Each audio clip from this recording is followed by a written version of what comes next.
Hey guys, alright? Welcome everyone. Amidst an ancient lake situated over a Mesolithic excavation site, we see a local fisherman named Matthew. He's fishing in a secluded part of the lake while sipping a beer.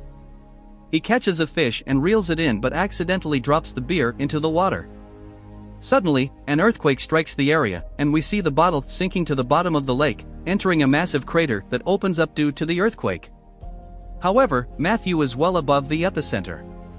The earthquake splits the lakebed beneath him in two, creating a whirlpool that slowly sucks in his boat and releasing thousands of prehistoric species of predatory fish back to the Earth's surface. Matthew eventually falls out of his boat, and the swarm of hungry piranhas tastes human flesh for the first time, leaving only his gnawed and shredded corpse. Sometime later, it's spring break, and the town's population explodes as college students come to celebrate the holiday. Jake Forrester is riding his scooter on his way to pick up his younger sister, Laura, when he encounters his mother, Sheriff Julie Forrester.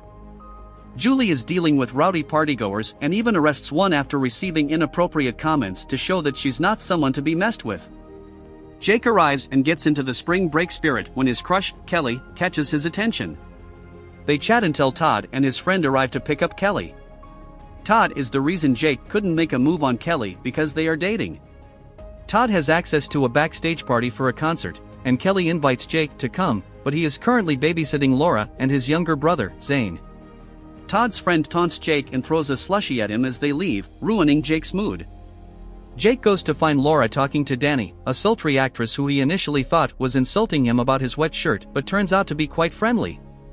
Danny's director, Derek Jones, arrives, and when he finds out Jake is a local, he convinces him to be their location scout for shooting adult content the next day. Laura is about to spill the beans about Jake's babysitting duties, but Jake covers her mouth before she can. That night, Jake checks Derek's adult website when Julie interrupts him to remind him about his babysitting job the next day.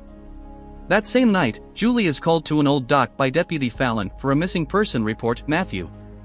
While searching for clues, Julie learns that the USGS has discovered seismic activity under the lake, and she is asked to escort a team of seismologist divers to check the epicenter. Later, they find Matthew's empty boat among the reeds. Julie tries to approach it, but she falls into the lake. As she gets up, Matthew's brutally mutilated body floats up, frightening her. Julie offers to close the lake until they figure out what caused this, but Fallon says it's impossible as it's a big financial week for the town due to the 20,000 people partying.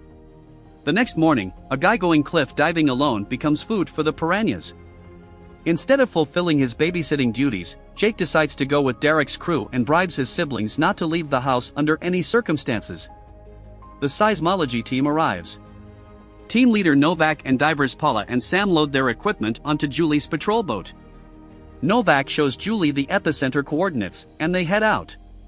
Jake arrives at the dock where he sees Derek and his actresses, Danny and Crystal, seductively dancing on his boat, the Barracuda, while his cameraman Andrew records. They are the center of the ongoing party. Jake goes to the boat but bumps into Kelly. Derek calls Jake, who initially ignores him, not wanting him to meet Kelly. Still, Derek approaches and sees how pretty Kelly is, so he invites her aboard. Jake is irritated that Derek could use Kelly for his movies. Todd and his friend call for Kelly to come aboard Derek's boat, but Kelly dismisses them because they lied to her about having access to a concert. They get even more annoyed when they see Jake, who smiles at them tauntingly. Meanwhile, Zane and Laura break the deal with their brother as they row to a small island in a canoe, wanting to go fishing. Zane and Laura reach the island but forget to tie their canoe, and it drifts away, stranding them there. Realizing their mistake, they worry about their older brother's reaction. Laura tries to greet passing boats several times, but without success. In one attempt, she takes off her flip-flops and steps into the shallow part of the lake while a piranha is swimming nearby. She steps on a broken bottle and starts bleeding. The piranha smells the blood and quickly swims towards her. Fortunately, she gets out of the water, unaware that she could have lost her foot if she had stayed longer. Julie and Novak's team arrives at the earthquake's epicenter. Through their digital mapping device, Novak shows Julie the location where the earthquake opened a connecting passage to an apparently underground lake. Paula and Sam dive to explore the abyss, communicating their status to Novak through the radio. Because the connecting passage is a one-person hole, Sam decides he should go first while Paula stays at the entrance to maintain radio contact. Novak guides them using the mapping device, which also acts as a radar showing their location. Sam descends and discovers that the passage leads to a massive underwater lake that resembles a sunken cavern. He sees what appears to be tall plants, but they are actually piranha egg stalks, and thousands of them cover the cavern. He takes off his glove to touch it but gets bitten by something fast and starts bleeding in the water. He reports to Paula while lighting a flare. To his horror, hundreds of hungry piranhas surround him and charge for a meal. Paula calls for Sam, but she can only hear his screams as he is devoured. Novak immediately puts on his suit and dives to help. Paula swims to check on Sam, but this mistake leads to her being his next meal. She tries to swim for her life but only reaches the entrance of the passage, where Novak grabs her and swims back. Julie hoists them up, but only Novak makes it back safely, while Paula's body is barely recognizable with a live piranha beside her. Unaware of the horrors, Derek's team on the Barracuda continues to enjoy taking pictures with Crystal. Meanwhile, Novak and Julie take the piranha to Carl Goodman, a retired marine biologist who now owns a fish pet store with his wife. They pour the fish into a tank, and Goodman immediately recognizes it and compares it to a fossil he has. Goodman identifies this particular species of piranha as Pygocentrus naturari, which went extinct over 2 million years ago. These carnivores managed to survive below the surface without a food source for a long time due to cannibalism, as evidenced by the piranha's scars. They hunt in packs in an organized and methodical manner. One bite draws blood, and the blood draws the pack. Back on the Barracuda, Jake is filming a girl parasailing topless for Derek's content when he sees his siblings on an island waving for help. Derek, who is busy getting high, gets angry when Jake stops filming. Jake forces Derek to rescue his siblings. Derek refuses at first as he's more focused on filming more content but complies at Jake's request when he finds out Jake's mother is the sheriff. Although they don't see it, the parasailing girl has her lower half eaten by piranhas. As the spring break party continues back on the beach, Julie, Novak, Fallon, and Deputy Taylor Roberts frantically urge everyone to get out of the water because of what's coming. Roberts gets their attention by firing warning shots, but instead of following the officer's orders, everyone resumes the party and starts jumping into the lake. Meanwhile, Jake gets his siblings off the island and reprimands them. Derek, who is now drunk and high, insists on heading to the next location. Jake brings his siblings inside along with Kelly, who is still somewhat drunk. Zane and Laura see the fish swimming below them through the boat's glass bottom, unaware that they are predatory creatures. The boat suddenly stops because some lake plants tangled with the propellers. After blaming Jake for everything that has happened, Derek takes charge, pushing Andrew out of the way.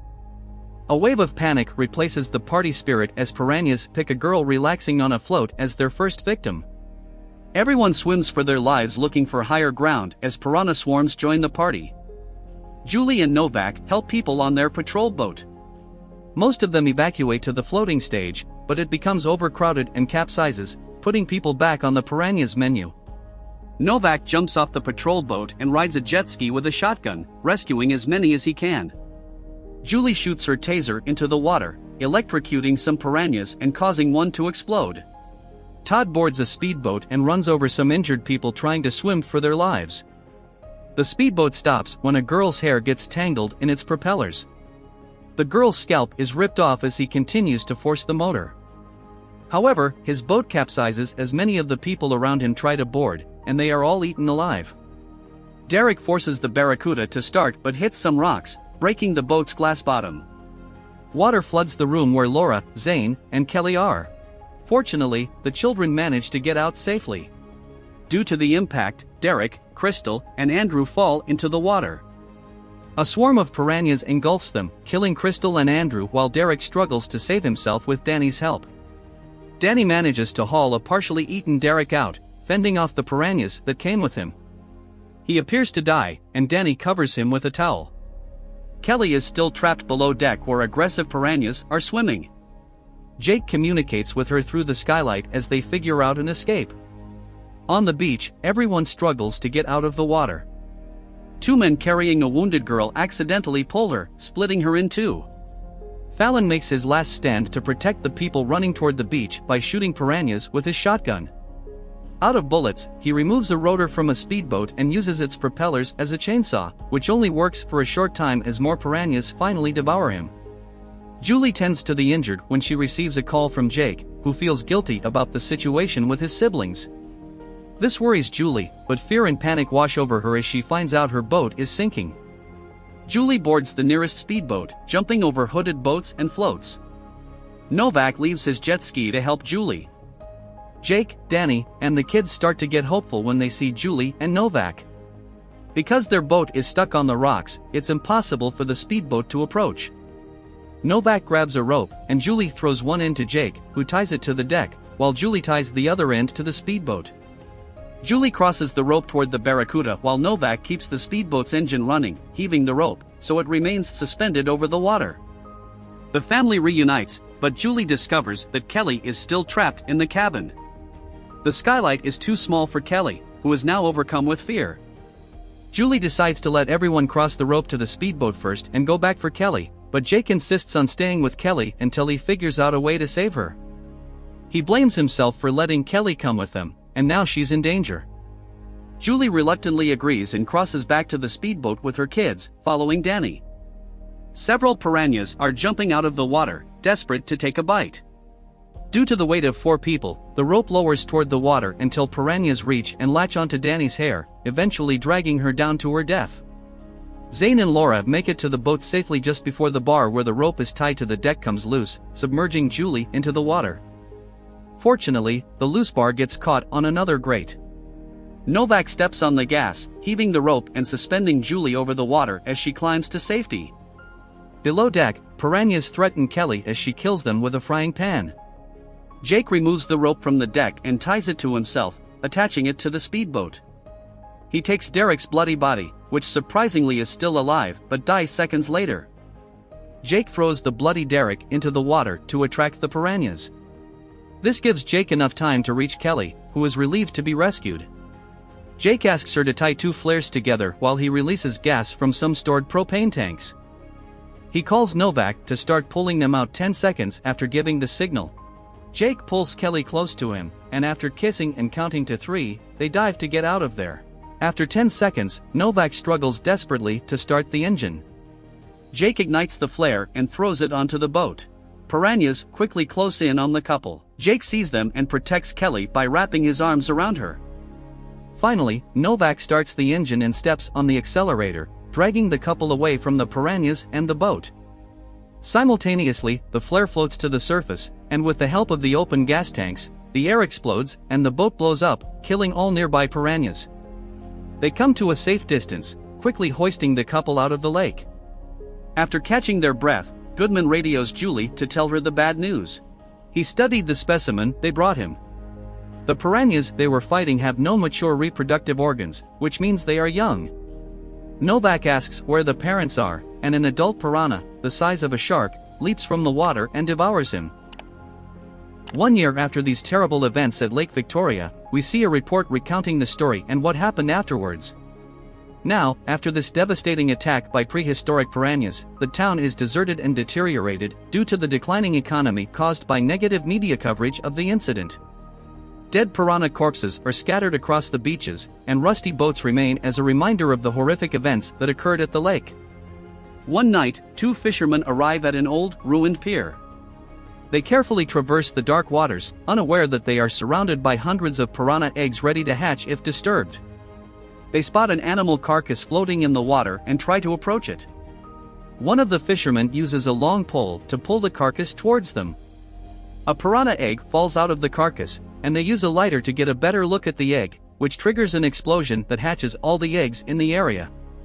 The 2 fishermen are attacked on their way back to land, but the piranhas tear them apart and kill them. The next morning, the owner of a water park is filming an advertisement for his establishment. The filming is abruptly interrupted when his stepdaughter, named Maddie, approaches the filming site. She yells at the owner, criticizing him for firing the veteran lifeguards and replacing them with strippers. He argues that he can successfully run the water park this way. Then, he shows her a new section of the park that was recently built, called the adult pool. She scolds him further for the display of nudity and reminds him that she still owns 49% of the water park and should have a say in how things are run. At night, the water park continues to be lively, with beautiful fireworks and young people gathering around the pools. Maddie's friends, Ashley and Shelby, meet up with her there. Ashley tells Maddie that Shelby likes a boy named Josh and is thinking of asking him out later that night. Maddie's ex-boyfriend and policeman, named Kyle, also arrives at the water park. They exchange formal greetings, and she tells him that she's back in town, but only for the summer. The policeman comments that the summer should be interesting now that she's back. Later, Shelby and Josh are sitting together on the edge of a pier. She suggests they swim naked in the cold water. Shelby jumps in first and enters the water, but takes a few extra moments to emerge, which scares Josh. He jumps into the water after her, and they swim for a few moments, until Shelby feels something brushing against her legs. Piranhas begin to surround them, but they haven't realized it yet. Shelby hurries back to shore, uncomfortable with the feeling she had, as if something had entered her. Ashley and a boy named Travis are inside a yellow van parked near the lake. Ashley kisses Travis and handcuffs him to the van. While hiding the handcuff key, she accidentally triggers the vehicle's gear, and it moves into the lake. The van starts to fill with water and both panic, as Ashley tries to find the key that is no longer in the place where she hid it. She crawls out of the van, but Travis is still handcuffed. Piranhas then track down Travis and attack him. He begs for help, but suddenly goes silent, then breaks the window with his mangled hand, but is killed by the piranhas. Ashley screams for help, but no one is around to hear her trembling voice. Shelby apologizes to Josh for dragging him into the water, but leaves immediately. He reassures her, saying he enjoyed the time they spent together. She then asks if he thinks Ashley is prettier than her, to which he promptly responds no. Meanwhile, Maddie turns off the power of the water park after operating hours and goes to her room. The next morning, the park is once again full of people, but Maddie wonders why Ashley and Travis are absent from the employee attendance list. She asks Shelby if she has seen them, but she says she hasn't seen them in the morning. Shelby then vomits on the floor, presumably because of the alcohol she consumed the previous night or something that lodged in her while in the water. Later, the sky darkens and the van where Travis and Ashley were is finally discovered by the policeman. He orders it to be towed back to land. When they finally bring it back to land, they discover that no one was inside and the van had no clues as to where they might have gone. The policeman tells Shelby about this news and asks if she knows where they might be, but she says she doesn't know. Shelby goes to the dock and Maddie goes with her. She tells Maddie that even though Ashley was sometimes annoying to be around, she considered her like a sister and doesn't know why Ashley would just disappear. Suddenly, a piranha jumps to bite Shelby's foot, but she narrowly escapes.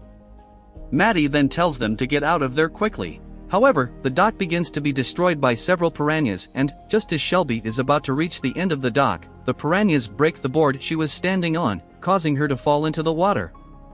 Maddie then quickly helps her friend out of danger.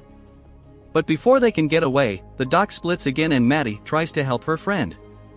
After much despair, Shelby manages to go to her friend again, but the piranhas do not cease their attacks and end up making the two fall into the water. Luckily, they swim quickly out of the water and are safe on land. When suddenly a piranha manages to follow them jumping from the water to land, but Maddie manages to hold it and hits its head against a rock. Their colleague named Barry hears the commotion and runs to them. He expresses shock when he sees the huge piranha that Maddie just killed. The policeman arrives and gives Barry and Maddie a ride to see a marine biology specialist, the one who managed to identify the potential threat of piranhas in Lake Victoria a year ago. They arrive at the place already at night and approach his house. The specialist answers the door and tries to send them away, thinking they are fans wanting autographs, but Maddie convinces him that the piranhas are back.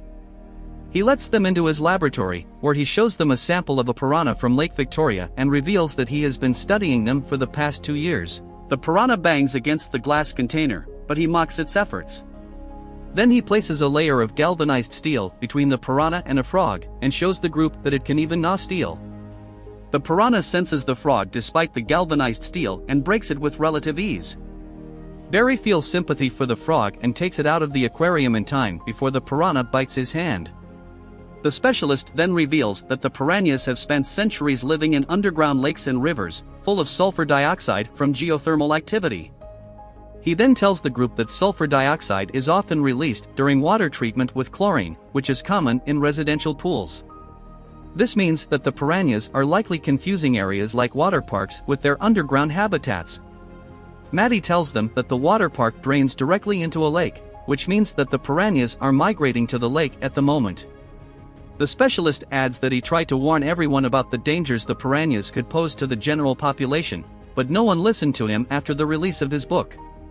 Barry tells him that he is a fan of his book, which surprises the specialist. Then he hands a copy to the group. Police officer Kyle tells them that he could send a dive team tomorrow, but Maddie says it will be too late because the water park opens early tomorrow, meaning they need to return immediately. Later, a news bulletin talks about the disappearance of Ashley and Travis. Josh lets Shelby stay at his house for one night because she is starting to feel sick due to the stress of Ashley's disappearance. Meanwhile, Maddie prepares to go to the lake to check the pipe that brings water to the pools of the water park, to see if there is any opening that could allow a piranha to pass through. She tries to convince Barry to go with her as an observer, but he says he can't swim. Maddie then jumps into the lake and finds the pipe, which has an iron screen. She concludes that there is not even an opening big enough for a piranha or anything larger than a cherry to pass through. Suddenly, she is attacked by a piranha. She quickly swims to the shore, while a group of piranhas follows her. Kyle jumps into the lake and manages to safely pull her out in time. Back at Josh's house, while they were doing something, Shelby starts to feel sick and a piranha comes out of her from that place and attacks Josh. She goes into convulsions, while Josh runs around the house, fighting the piranha that is biting him. He hits a mirror and goes to the kitchen, where he grabs a knife and cuts off his lower limb that was being bitten by the piranha. Shelby doesn't die, and when she wakes up, she looks for Josh. She sees blood all over the house, when Josh finds her and yells at her. Meanwhile, the water park owner is stopped by Kyle. It is revealed that he works for the owner and receives bribes so that the owner can conduct illegal business at the water park. He hands the policeman an envelope full of money, who in turn tells the owner what Maddie and Barry are planning. He reassures the owner that the pipe is holding up well and that the piranhas will not be able to get in, unless there is another way into the water park. Barry and Maddie are talking about her ex-boyfriend, when suddenly, Shelby approaches them, saying that Josh cut off a part of his own body and that something came out of her earlier. This surprises both of them, who look at her while she is covered in blood. A few hours later, they take Josh and Shelby to the hospital, and the policeman says that Josh is in the recovery room and that Shelby is not making sense at the moment. Maddie goes home and gets into the bathtub to take care of her wound. But suddenly, a piranha comes out of the faucet and, in a few moments, hundreds of piranhas invade the bathtub. But it all turns out to be just a nightmare. The next day, a celebrity rehearses a song in his motel room before the grand opening of the water park. Later, the park is full of people from all over the country to celebrate. One of the people who goes to the water park that day is the policeman who lost his legs fighting the piranhas last time at Lake Victoria. And today he is confined to a wheelchair with new metal legs. The water park owner introduces the celebrity to the crowd to officially start the opening of the place. The celebrity takes pictures with many people in the crowd, establishing him as the main attraction of the water park.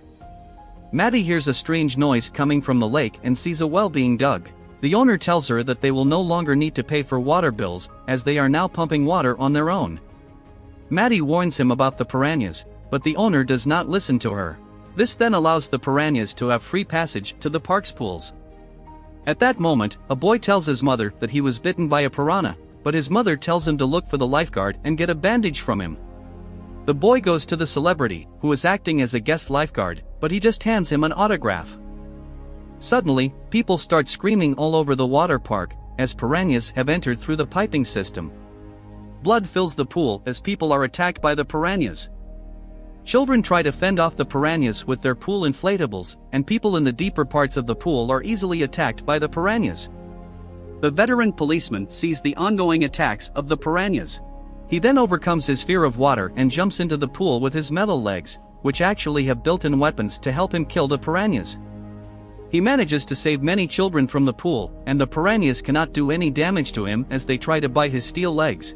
A woman tries to make the celebrity help people, but he says that he is just an actor and not a lifeguard.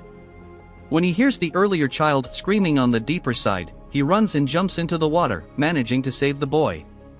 The park owner, from atop a platform, looks down and sees the ongoing massacre at his establishment. Maddie runs up to him and punches him in the face. She tells him they need to drain the pools to send the piranhas back to the lake. She asks Barry to run to the drainage room and pull the lever that drains the water to the lake. But at that moment, Barry confesses to Maddie that he has had feelings for her for years, and she kisses him on the cheek before he goes to the drainage lever. The park owner wanders around the water park, clearly confused by the situation. He tells himself that it's not his fault this happened. He then takes the money from his office and escapes in a golf cart, but doesn't see the rope holding some banners and ends up decapitated. The policeman sees Maddie in the pool, trying to save as many people as possible. Barry manages to turn on the pool drainage and some piranhas begin to be sucked in, but this makes Maddie get stuck due to the suction pressure being too strong. For a moment she manages to emerge and asks for Kyle's help, who grabs her arm. He tells her he didn't know any of this would happen and that he accepted bribes from the water park owner. Then the coward, due to fear of blood, lets go of her and runs away. Barry then arrives at that moment and jumps in to save Maddie. He successfully pulls her out of the pool before the piranhas can catch them. One of the employees, who had been bitten on the buttocks by a piranha, enraged, arrives at the drainage room, but instead of opening the drainage, he dumps a large amount of flammable chemicals into the pipe system that supplies the pools and throws a lit cigarette in there, causing a massive explosion in the water park, killing many of the piranhas. The explosion sends a giant toy trident into the sky and impales the policeman in the head. The film then ends with the specialist calling Maddie and saying that the piranhas are rapidly evolving and learning to walk, where the piranha he kept in his laboratory managed to escape from the aquarium.